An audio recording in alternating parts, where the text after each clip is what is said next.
झुमुका झुलनिया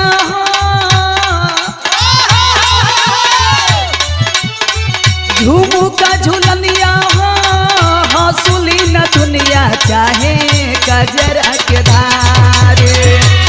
क्या बात है, बहुत अच्छा।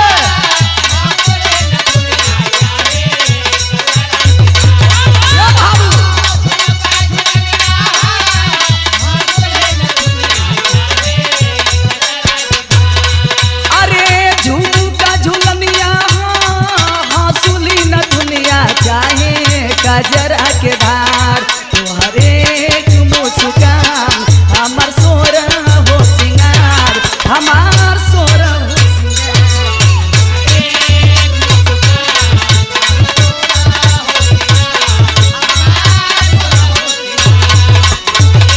बहुत अच्छे।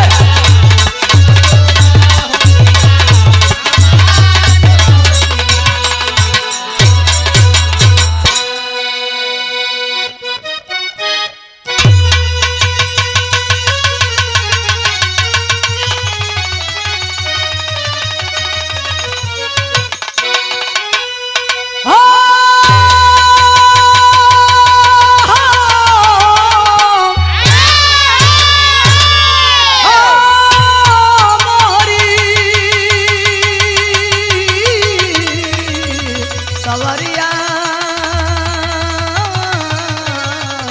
भोले बाबा जोगिया हो राम।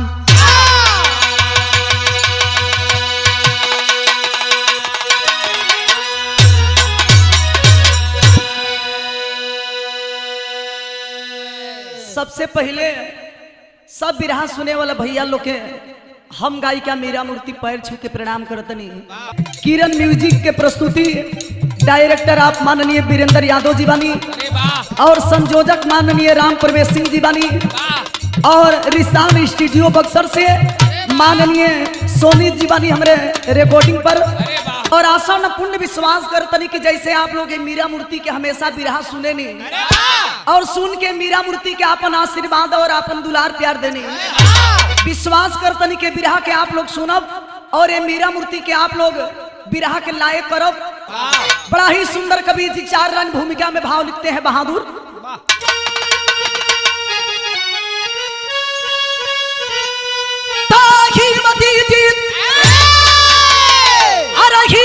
जीत हासिल किया जंग में, अरे कायरों में है पीरों की गणना नहीं।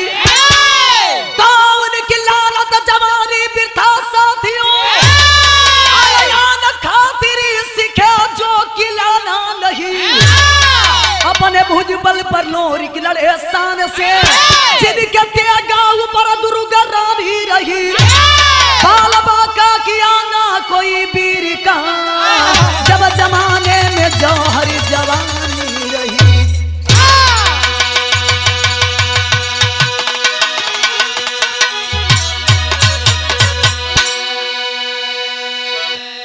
मास्टर साहब बिरहा के अंदर बड़ा सुंदर कव्वाली के भाव दिल गई। बजा का ये बहादुर।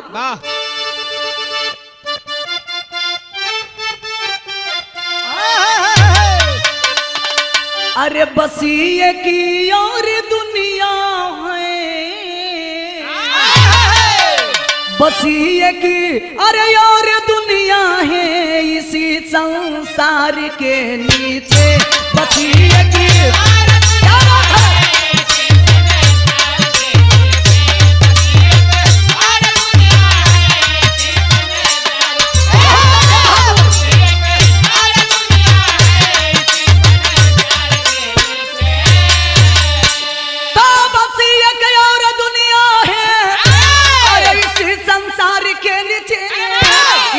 संसार के नीचे, अरे इसी संसार के नीचे अरे पड़ गया अरे सखियों का झूला रे कदम के डाल के नीचे। पड़ गया सखियों का झूला रे कदम के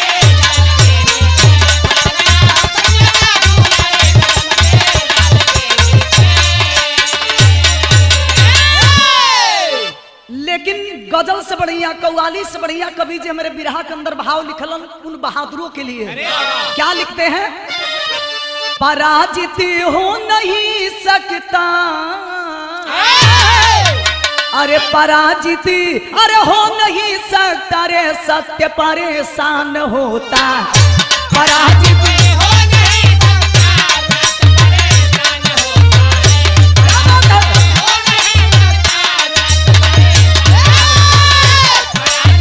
हो नहीं सकता, तो पराजित हो नहीं सकता, अरे सत्य परेशान होता है, अरे सत्य परेशान होता है, सत्य परेशान होता है, अरे जुल्म करने वाला जालिम नहीं निशान होता, जुल्म करने वाला नहीं निशान होता,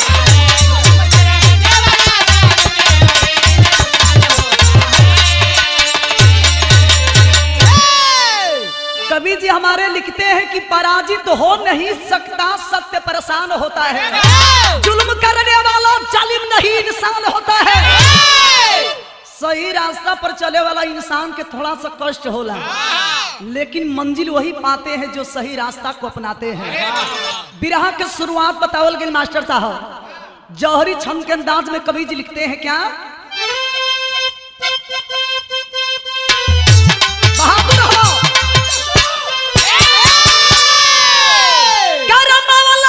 भूप का बेटा,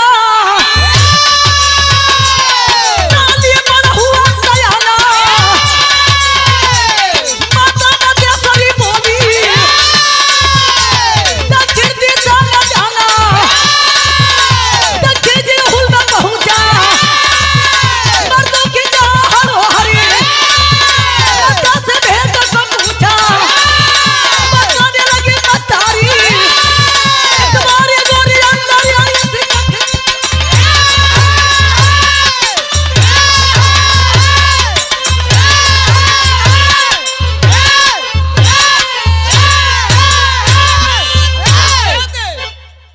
बारे बहादुर वाह, क्या बात है। रउआ सबके बीच में ये कहानी बीरस के बिरहा जो आप सबके बीच में बात कहल आदमी की होनहार बीरवन के होत चिकने पात, अगोरी के रहे वाला मौलागित राजा, मौलागित राजा के अगोरी में बड़ा तपर हो, मौलागित राजा के सामने बड़े बड़े वीर ना टिके,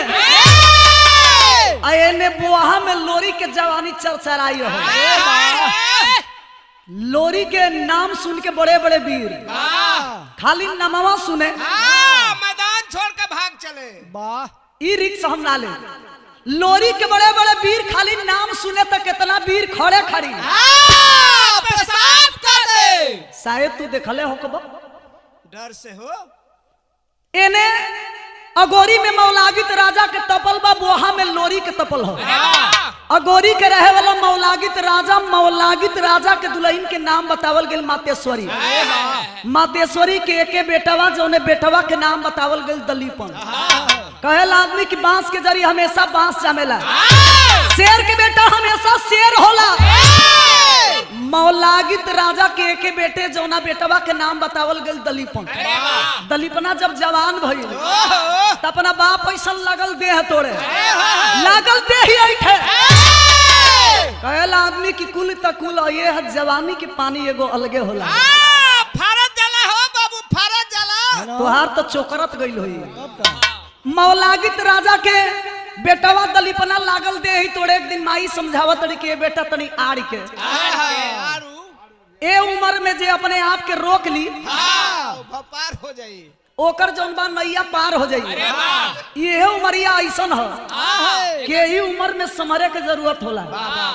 ए बेटा तनी सोच समझ के कुछ काम कई कर, तोरे माई का देश बा कि पूर्व जाई है, पश्चिम जाई है, उत्तर जाई है, लेकिन कबो भूलो दक्षिण दिशा में मत जाइए। दलीपना मन ही मन सोचा था कि ये भाई का बात बा कि माई पूर्व जाए के कहलस, पश्चिम जाए के कहलस, उत्तर जाए के कहलस, लेकिन का कारण बा कि दक्षिण दिशा में जाए से रोकतिया, तुरंते घोड़ा पर बैठल ही नहीं नावत पहुंच गई, और जब दक्षिण दिशा में गई तो देखा कि जमीन पर खाली मर्दन के हड्डी पड़ल बा। हड्डिया के देखलस दलिपना के देही में आग लग गई। मन ही मन सोचा था कि ओ यही हड्डिया के देन से हमार माई दक्षिण दिशा में आवे से रोकत रहल। आज ये सच्चाई के पता लगा के मानो तुरंत घोड़ा पर बैठल माई मतेश्वरी के लगे पहुंच गई। अजाई के गर्दन पर तलवार सटा कलश की का हो कहेला आदमी की माई के दिल मोम के समान होला। अब तू अपने बेटा से छिपौले रहलू जिरहुल के अंदर जाए से ऐसे रोकत रहलू कि जमीन पर खाली मर्दन के हड्डी पड़ल बा। ओ हड्डिया के कारण जल्दी बता दे ये दुनिया में ना तो तुहर बेटा जिंदा ना पैबू। इतना बात सुनली माई मतेश्वरी कैली के बिरहा में गीत दिहल गई।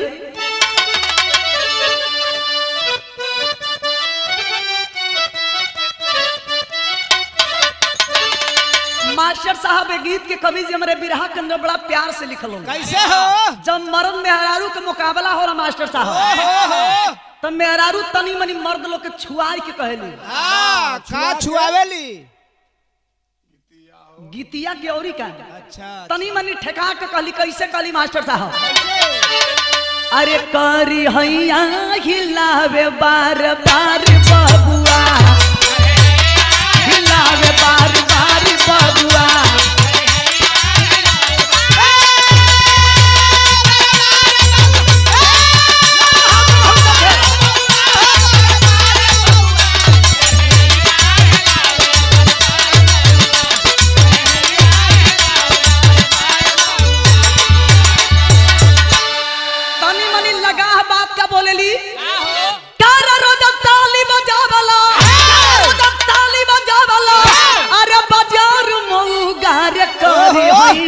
हिलावे बार बार मौगा हिलावे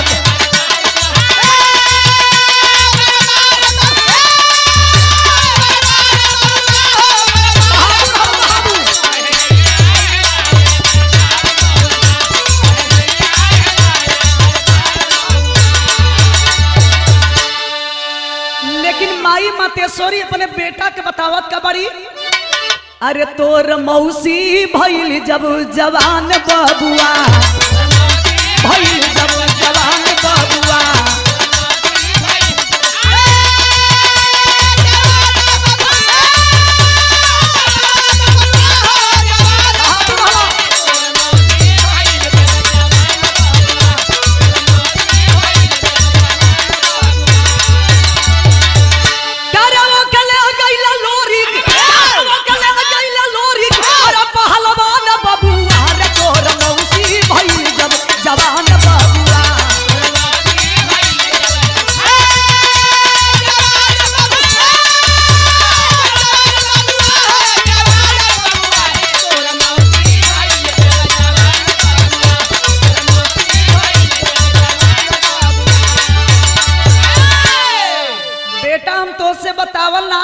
की सच्चाई का बा लेकिन ना मनबा तो सूचना सच्चाई है बा कि एगो समय रहल जौना समय तोर मौसी ए दुनिया में आई। तोर मौसी जब मजरी ए दुनिया में पैदा लिहलोस इतनी सुंदर इतनी सुंदर इतनी सुंदर कि तोरे बाबू से रहिए ना गई सौरिया में घुस गइलन। आ जाए के जब तोरे मौसी के देखलन तो उनकर ईमान डगमगाए लगल। मन ही मन सोचा तलन कि जब छोट बिया तो इतनी सुंदर बिया आए हाय हाय हाय रे ई जहिया लड़की जवान होई तो कितनी सुंदर होई। जहिया जवानी पर आई अगर राय समानी तो ठीक बा न तो लड़की के हम बरियाई ले चला हेने हाथ ना देखौली इनके ना कहला मर्दवा बतावा तरीका बतौली। अरे मजरी के हुस्न के दीवाना तोरे बाप रे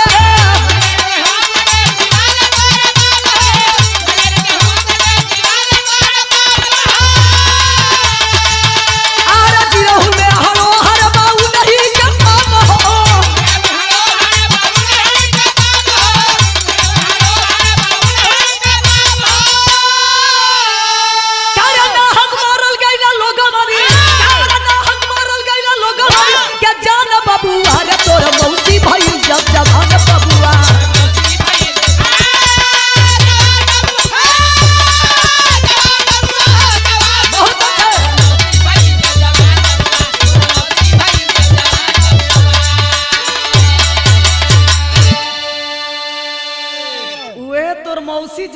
जवान भइल। आय हाय हाय रे एगो समय रहल कि मेला लगा रहल, वही मेला में तोर मौसी एकदम बनी ठन के आय हाय हाय रे आंख बुझाता जैसे आम के फारी, ओठ बुझाता जैसे कतरनी चाउर, गर्दन सुराही दांत, जौना घरी नागिन ऐसन बलखा चले न और नीचे ओ नीचे से तो के काम मतलब हो। अरे भैया हमार कहे के मतलब तो कर जंगहवा के दली के खांभा ला एकर बाबू फिटर रहला नहीं हो, फिटर बाबू हो जाई। मन एकर बाबू फीटा रहलन, नापत नापत चल गइलन। देखिए रे भैया तू बच के। अरे भैया हमरा तबे बहुत नापे के बहुत जल्दी जाई अब। तोर मौसी मजरी मेला देखे अपने सखियन के संग गई रहल, आ संजोग ऐसन बा कि वही मेला में अहिरा के बेटावा भी पहुंचल, जेकर नाम बा लोरिक। लोरिक अपने साथियन के संग पहुंचल बड़न वही मेला में। पहली बार जब मजरी से नैन चार भइल, नैन चार भइल, मजरी के नजर जब लोरिक से, लोरिक के नजर जब मजरी से लड़ल, कहला आदमी की गर्मी सूर्य से होती है, तपना जमीन को पड़ता है, नजर नजर से मिलती है, तड़पना दिल को पड़ता है। आय हाय हाय हाय रे आग दुनो ओर लागल दिया। लोरिक मनई मन सोचा तलन की काश एक बेर एको बार दर्शन हो जाई। एकदम शरीर के खून खौले लगल, हीरे के बेटवा से बर्दाश्त ना भइल, तुरंते तलवार खींच के अंगूठा काट के ले जाके मजरी के मांग में भर दिहल। मजरी बात के ताना मरलस के लोरिक अपने आप के पहलवान बनेला, तोरे नाम के बड़ा चर्चा हो, लेकिन तो के मर्द तबे जानब जब हमार डोला बोहा में लेके चलबो। ए बात के तोर मौसा बर्दाश्त ना कैलन, जब मजरी के डोला लेके चले लगलन तो तोरे बाबू के जानकारी हो गई। तोरे मौसी के डोला रोके खातिर पहुंचलन, आ तोरे मौसी के देन से लोरिक से तोरे बाबू में लड़ाई भई। लड़ैया के देन बाकी बहुत सारा वीर मारल गइलन, यहाँ तक कि लोरी के तलवार से तोरे बाप के गर्दन भी काटल गई। मेरे मांग का सिंदूर मिटाने वाला कोई और नहीं बल्कि तेरा सगा मौसा जिसका नाम लोरिक बताया गया। इतना बात जब सुनलस देही में आग लग गई, और जब आग लग गई तो कवि जी बिरहा में गीत लिखलन बहादुर।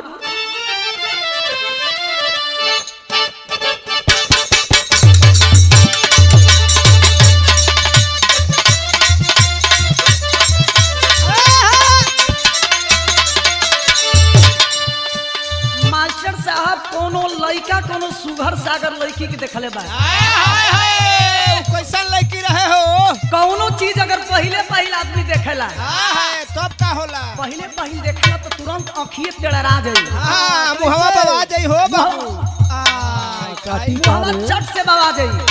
पहले पहले देखले बा उहे लड़का लड़की से कहलस गोरी राती था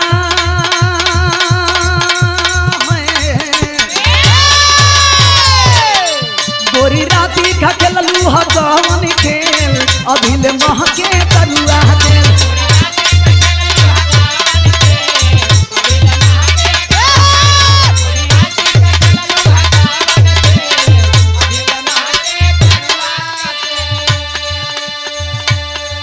गोरी आपन जवानी तू कहलू से, गोरी आपन जवानी तू कहलू से, अभिले महके तरुआ खेल।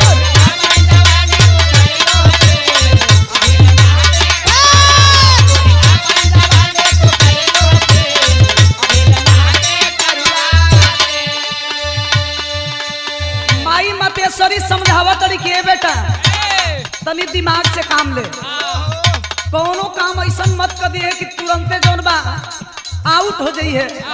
कोनो काम सोच समझ के करेला आदमी तो अच्छा होला।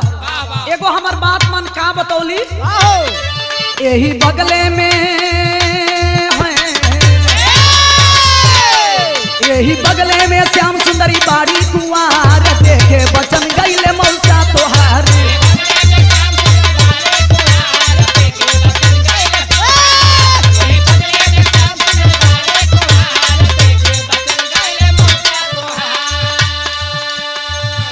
लोरी के मारे खातिर इतना बेचैन भइल बड़ा, लोरी के मारल आसान नहीं है। लोरी के अगर मारे के बाद एगो काम करे के होई, थोड़ा सा दिमाग का इस्तेमाल करे के होई।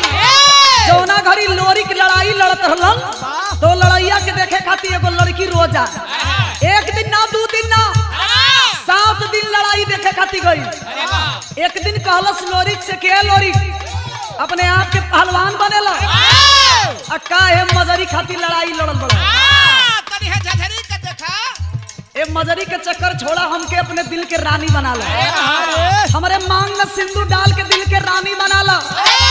लोरी कलम तो के रानी हम ऐसे ना बनाई लेकिन वादा करतन कि एगो समय आई कि गोरी में जब दोबारा आई तो तोरे मांग में सिंदूर डाल के तोके घरे लेके चले। वादा कैलन वादा के मुताबिक लोरी की लवट कैलन ना वही लड़की के लगे जाइबे तक लड़ाई आसान हुई। इतना बात है बाबू उ दलीपना सुनलस तो कैलस का अरे खत्री परिवार पर छा गई खतरा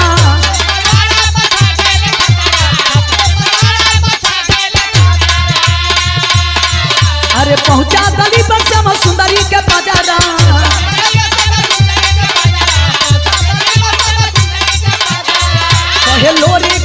कहे लोरी के कैसो बोलावा यही बाहर देखे बचन गई मौका तोहार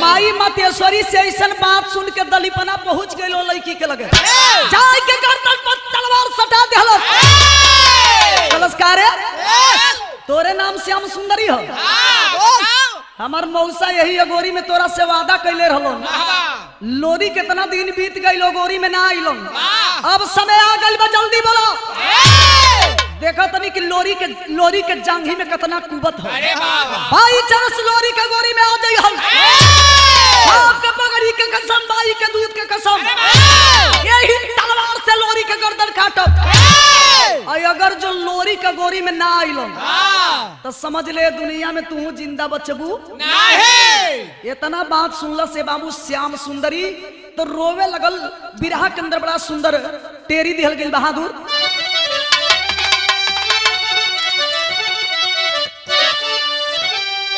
अरे मोरे राम अरे तेगा से तेगा बाजी जंग में अरे तेगा से तेगा बाजी जंग में बचेगा नहीं दोबारा या कर जी रहू बाजी अरे हो बाजी अरे हो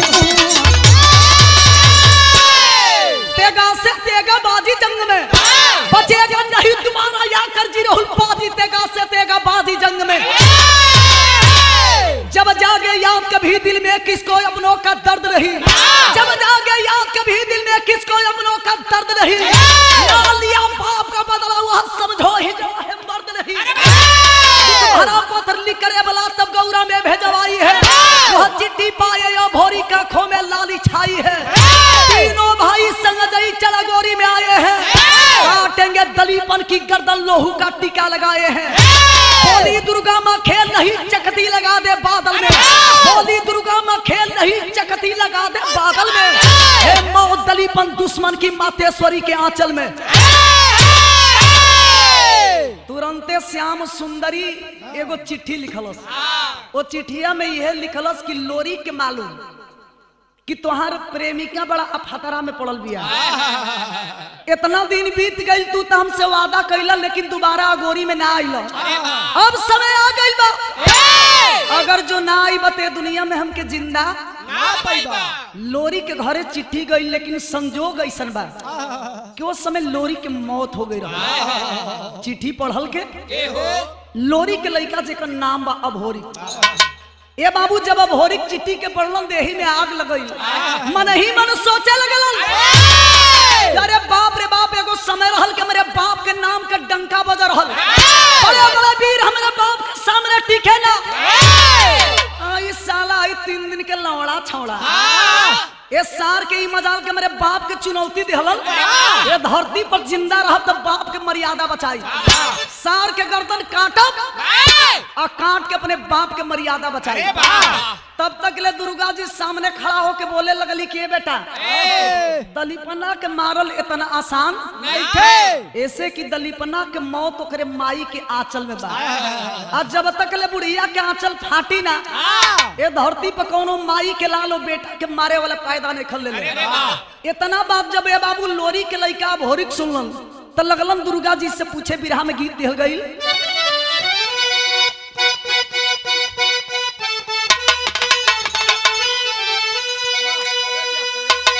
मास्टर साहब कुल त कुल ये हसला जवानी के पानी एगो अलगे होला। आए भैया फरत जला हो तोहार तो चोकरत गई रहो।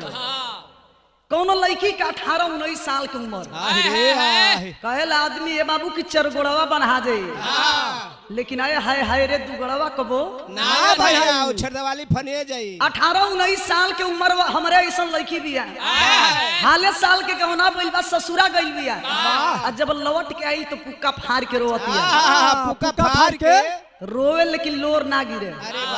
रो के अपने भौजी से कहले रहल कैसे बहादुर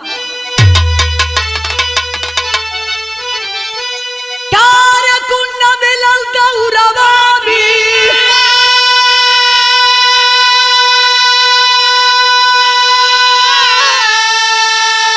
कुंड मिलल गौरवा मिलल अरे सोहगवा मिलल भौजी अरे रतिया से जरिया पंदी जो नया पाऊ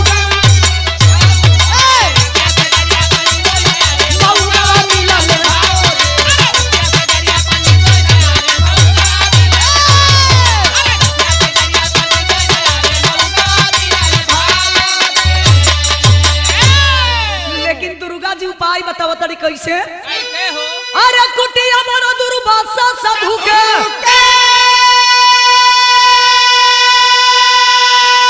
अरे कुटिया मोर दुर्वासा साधु के अरे नगरिया जाने ये बीरावा अरे उन्हीं के शिष्या मतेश्वरी रानी चवरिया जाने ये बीरावा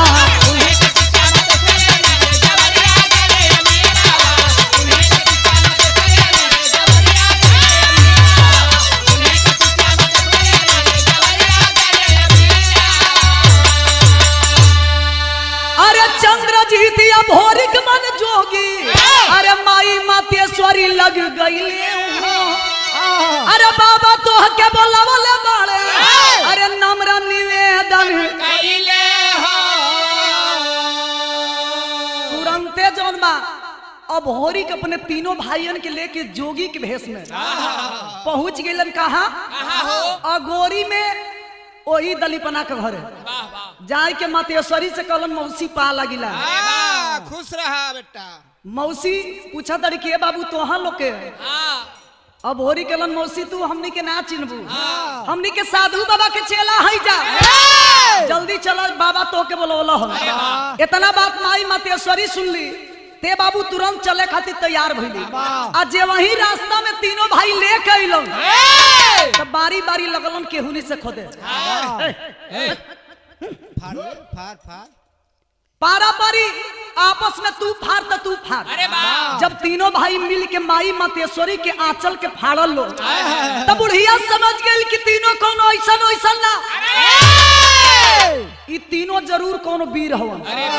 आंचल फटला के मतलब कि हमरे बेटा के मौत ये दुनिया में माई तो माई होली है बाबू माई के कर्जा ना कोई चुकौले बा ना कोई चुकाई अमृत के धार कोई कतनो पियाई है भैया बोला माई बिना कैसे करे जवा जुड़ाई है भैया बोला माई बिना माई अपने बेटा के रक्षा करे खातिर कैली का बिरहा में गीत दिहल गई।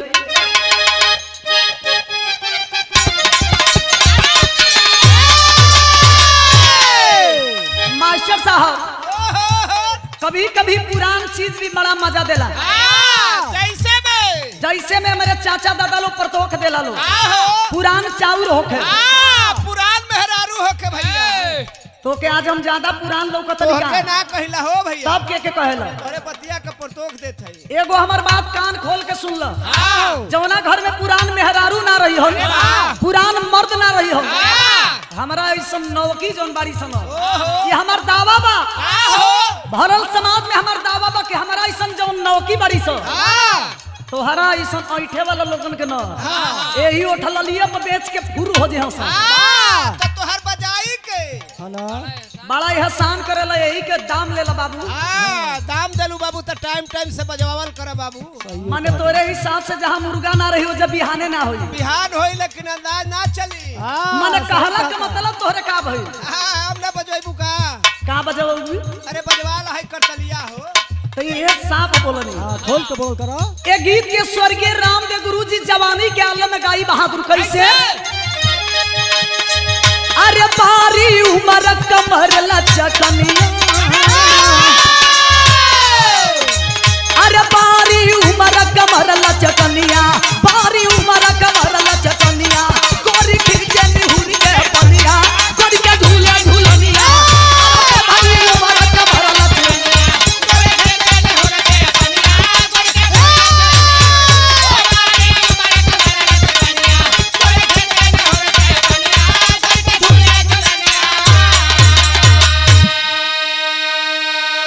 जब बिरहा में परिवर्तन भइल ते ही गीत के थोड़ा सा बदल के कैसे गावल गइल बहादुर अरे गोरिया दिन भर कई के कटिया गोरिया दिन भर कई के कटिया गोरिया दिन भर कई के कटिया लइका सधिया के दिलवतिया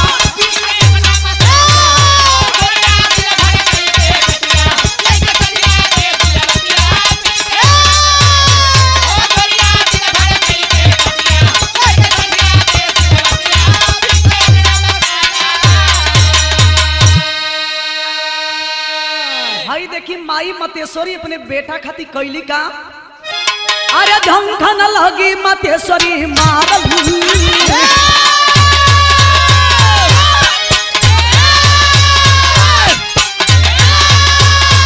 अरे झंखन लगी मतेश्वरी मारल झंखन लगी मतेश्वरी मारल कैली महातिया हो भगवतिया हमरा लाला के होई है अरे झंखन लगी मतेश्वरी मारल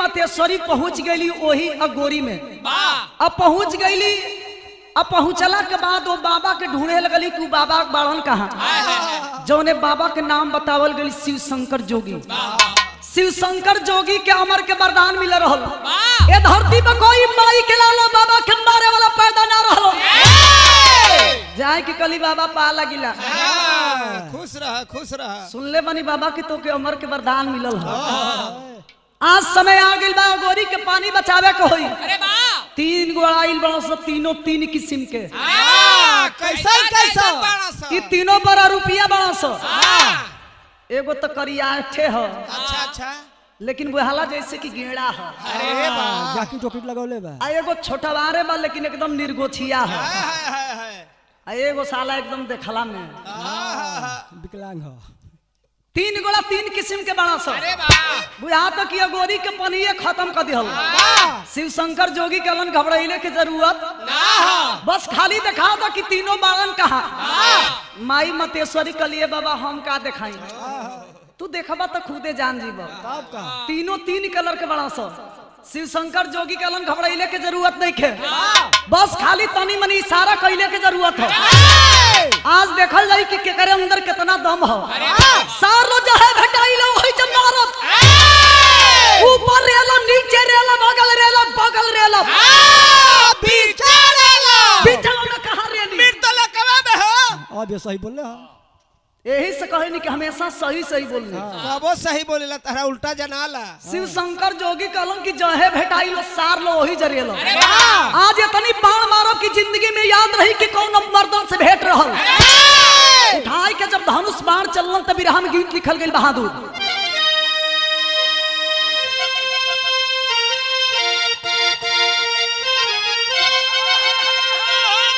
ये गीत के स्वर्गीय रामदेव गुरु जी गावत नहीं, हम देखले तो नार नहीं, अरे वाह वाह वाह। लेकिन सुनले रहनी मास्टर साहब कैसे गाई। कैसे? करे गवन कराई पिया घर बैठा वाला, अरे अपने कोइलुरियो में लागल रे,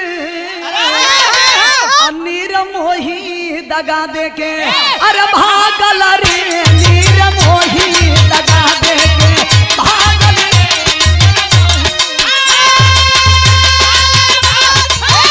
यो बहादुर बहुत है।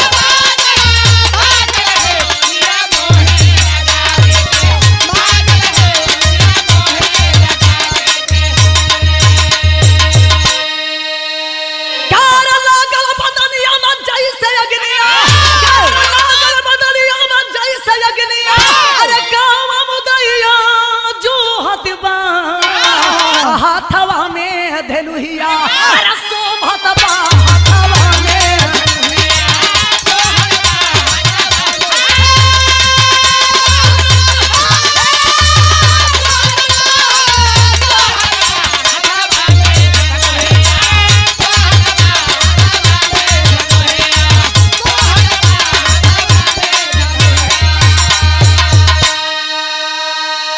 अरे गईले या भोरी की जोगी के समनवा,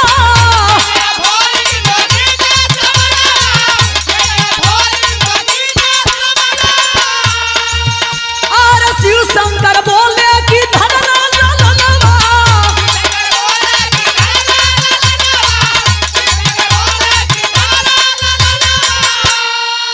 अरे कैसे मरी तोरयाल हरे मरनवा, अरे कहवा मुदैया जो हतबा हाथवा में धलिया अरे शोभत बा हाथवा में।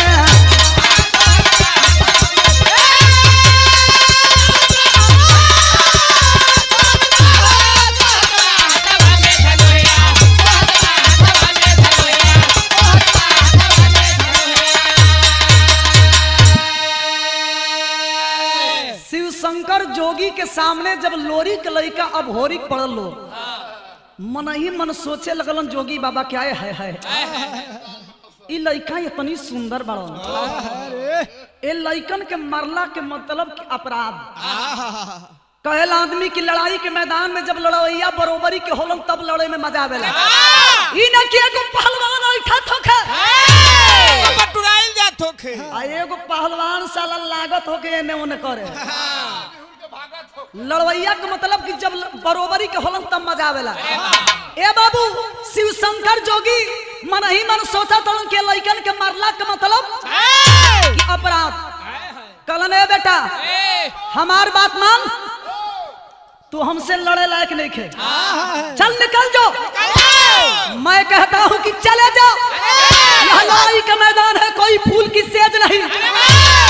जाना तरह केकरा से लड़े आई बड़ो, हमारे नाव हो शिव शंकर जोगी। हमारे सामने बड़े बड़े वीर ना टिकलन तो तू कौन खेत के मुरई बड़ा। अब भोरी कलन के बाबा तनी उम्र देख के बतियावल कर। उम्र देख ले बाबा। बाबा तनी उम्र देख के बतियावल कर, हम ऐसा लइका हई, हम बहुत मन ढीठ लइका हई, आज तक ले कोई के छोड़ल ही नहीं खी। आवा दू चार हाथ हो जा ए बाबा, आवा दू चार हाथ हो जा, आवा फरिया जा, आवा दू चार हाथ हो जा। जोगी बाबा समझ गए कि लइका मानी ना, एने दुर्गा जी भी परेशान बड़ी। यही बीच में भइल का मास्टर साहब हमारे बिरादर वाला लग गई।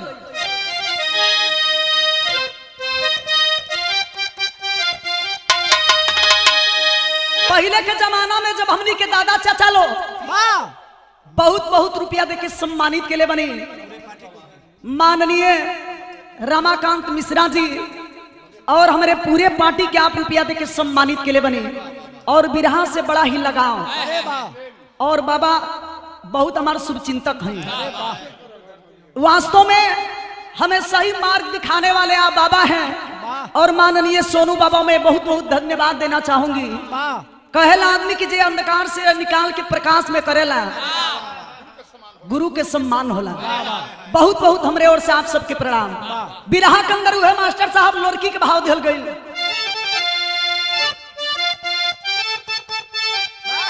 पहले के जमाना में जब अहिर बिरादरी के लोग कान में अंगुरी लगाए के लोरकी गावे, कैसे हो कान्ही पर मोटकी लाठी लेके वही हुर में जूता टांग के जब लोरकी गावे तो सपोर्टर बहुत लोग होखे। अरे वाह हम गावत नहीं, लेकिन विश्वास और उम्मीद बा आप सबसे वाह का हो कि आज के सपोर्टर जोन बाई जितना भैया चाचा लोग देखत नहीं बिरहा, आप सब हमनी के सपोर्टर होखो। अरे वाह कान में अंगुरी लगाए के जब लोरकी गावे तो कैसे गावे? कैसे हो अरे उड़ के चली भैली दुर्गा,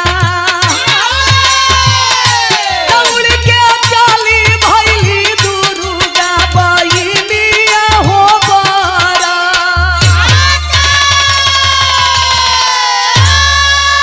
गईली अभयापुर में देवी हो, गईली अभयापुर में देवी हो कि बारह के जहाँ दरा।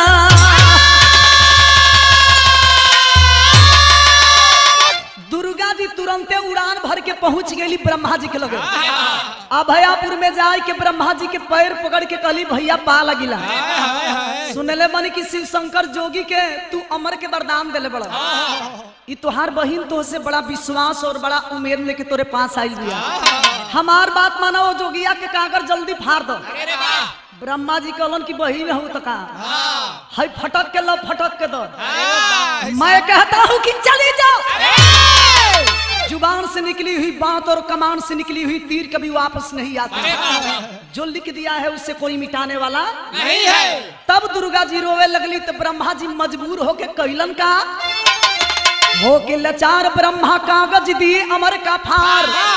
भाई लड़ाई जी रहुल गईले शिव शंकर तब अरे सज के आइल बदली पाला, सज के आइल बदली पाला समरिया में करे जय जय।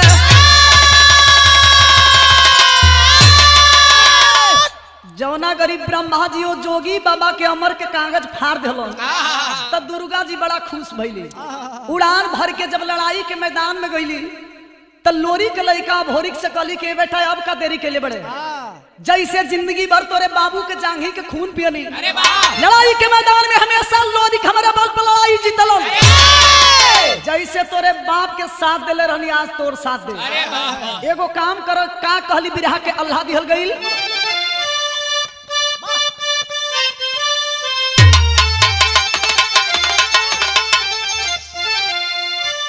जैसे वीर लोरी की जंगा जीतले जी राहुल के, अरे अमर का नहाती और निर्मल के मार।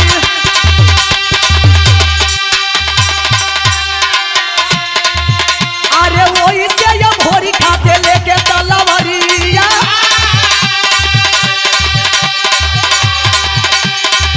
अरे जंगा जी राहुल में करे हो धुआं भारी।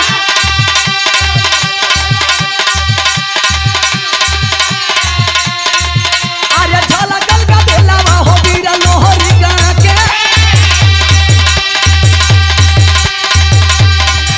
अरे कहेला दली बनिया बरो का मोरे वार। अरे सना सना के गवा चले हो रनवा में, अरे सना सना के गवा चले हो रनवा में। अरे भीड़ मारा जाला या काला लकार हो,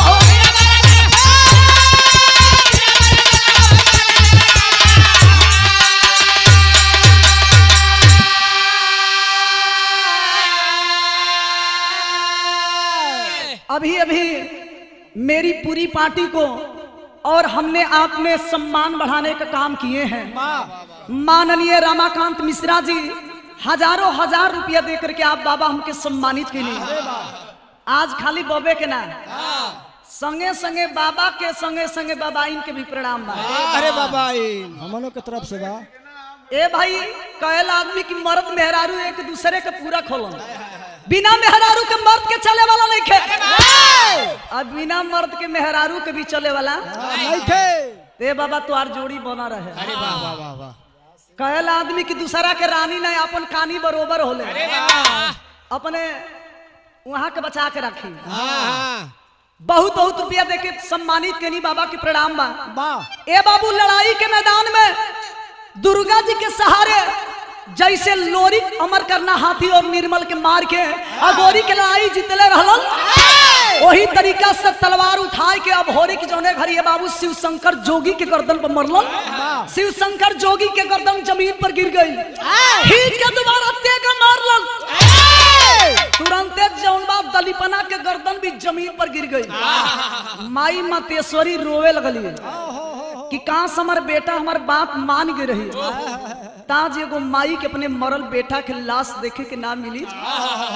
अब पछताने से क्या होगा जब चिड़िया चुन गई खेत। माई मतेश्वरी रोआ तड़ी के बेटा का से माई के बात मान गए रहता ना ताज ये माई के एगो अपने जवान बेटा के मौत ना देखे के मिली।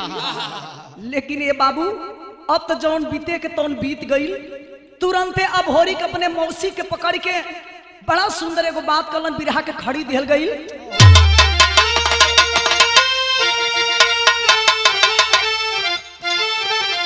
अरे मौसी मतेश्वरी अरे मकरो मन मनाया जा अरे अपने ललन के अरे कफन तनोड़ा जाय अपने ललन के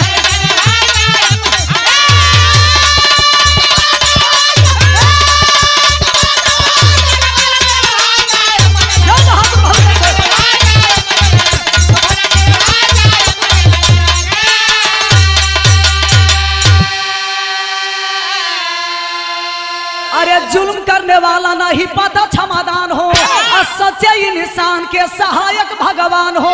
अरे बेटा जानी मौसी हम के करवा लटकाया जा अरे अपने ललन के अरे कफन तनोड़ा जाय अपने ललन के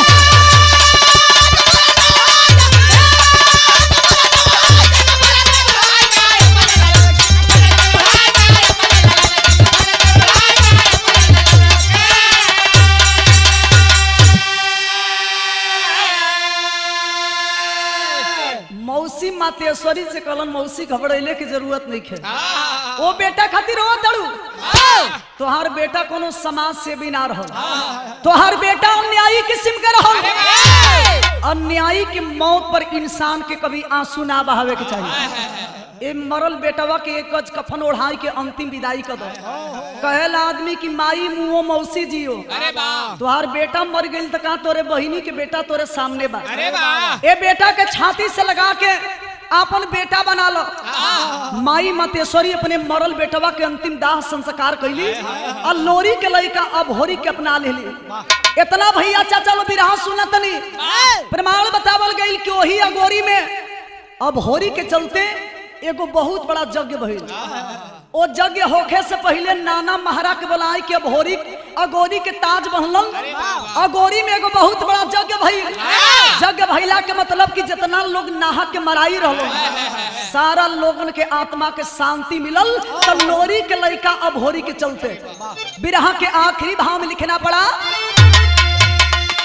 गुरु बिहारी गुरु गणेश गुरु रामलाल गुणकारी स्वर्ग चंद्रिका कभी बचल जी बने पुजारी।